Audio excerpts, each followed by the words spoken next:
نہیں. یہ کرنا یہ چاہتا ہے کہ کم کرتے جائیں دائرہ کم کرتے جائیں کہ یہ بھی وقت سے باہر، یہ بھی وقت سے باہر، یہ بھی وقت سے باہر. ایک اور جو پروویژن ہٹایا گیا ہے اس میں وہ ہے دفعہ 40. دفعہ 40 میں وقف ایکٹ کے بورڈ کو یہ اختیار ہوتا ہے کہ اگر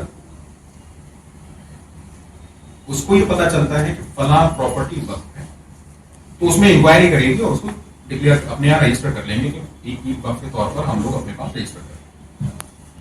اگر کسی کو اس سے تکلیف ہے تو وہ جائے اس کو چیلنج کرے. یعنی کہ چیلنج کی ریمیڈی دی ہوئی ہے.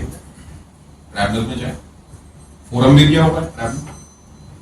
دونوں ہی چیزیں. یہ نہیں کہ اگر وقف میں کسی کی پراپرٹی کو وقف بورڈ نے وقف ڈکلیئر کر دیا تو اس کے پاس کوئی چارہ نہیں ہے.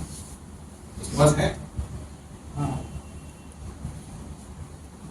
یہ پراپرٹی ضرورت کیوں پڑی؟ آپ جانتے ہیں کہ وقف موٹے موٹے طور پر دو طرح کے ہیں. ایک وقف علی اللہ، ایک وقف علی اللہ.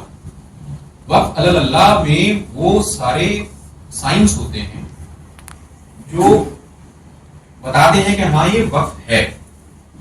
جیسے کہ مسجد ہے یا درگاہ ہے، اس کو دیکھ کر کے اندازہ ہو جاتا ہے کہ ہاں یہ کوئی وقف ہے. یہاں پر پبلک جائے، اس کو استعمال کرے، آ جائے. مگر وقف علی الاولاد کے ساتھ دقت کیا ہے کہ یہ اپنے آنے والی نسلوں کے لیے بنایا جاتا ہے جس میں وقف نامہ ہوتا ہی ہوتا ہے. میں نے کوئی وقف علی الاولاد ایسا نہیں دیکھا جس میں وقف نامہ نہ ہو.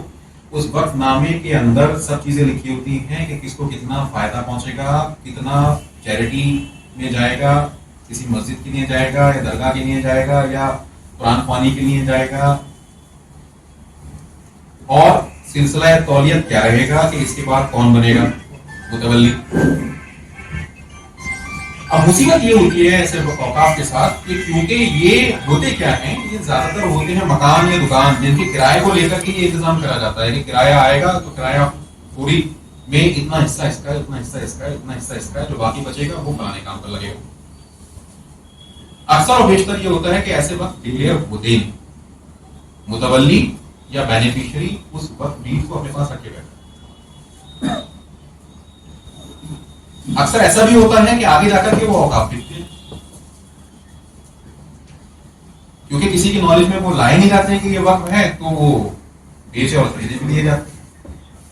میرے سامنے ایک مدعا ہے ابھی پچھلے ہفتے پرانی دلی کا. صاحب ہم نے یہ زمین خریدی تھی، مکان خریدا تھا، اور جس نے ہم کو بیچا تھا اس نے کسی اور سے خریدا تھا، اور اب جو آس پاس کے لوگ ہیں وہ یہ ہم کو دھمکی دے رہے ہیں کہ یہ تو وقف کا ہے اور ہم اس کی شکایت کر دیں گے. تو میں نے ان سے پوچھا بھائی جی کس وجہ سے کہہ رہے ہیں کہ یہ وقف کا ہے؟ تو انہوں نے مجھ کو وقف نامہ دکھایا. 1965 کا وقف نامہ ہے. وقف علی الاولاد بنایا ہوا ہے. اس کو 1968 میں جو واقف حضرت ہیں انہوں نے اس کو بیچ دیا، خود ہی بیچ دیا. یہ بول کے بیچا کہ میں نے تو وقف نامے میں یہ لکھا تھا کہ میرے پاس اختیار رہے گا، میں بیچ سکوں گا. جو خریدنے والے ہیں انہوں نے آگے بیچ دیا. اس میں ایک وقف نامے میں شرط یہ ہے کہ واقف کے پاس یہ اختیار تو ہوگا کہ وہ اس کو بیچ سکے، مگر دوسری شرط یہ ہے کہ جو پیسہ آئے گا اسے کوئی دوسری پراپرٹی خرید کے وہ وقف کرنی پڑے گی. وہ کہیں گی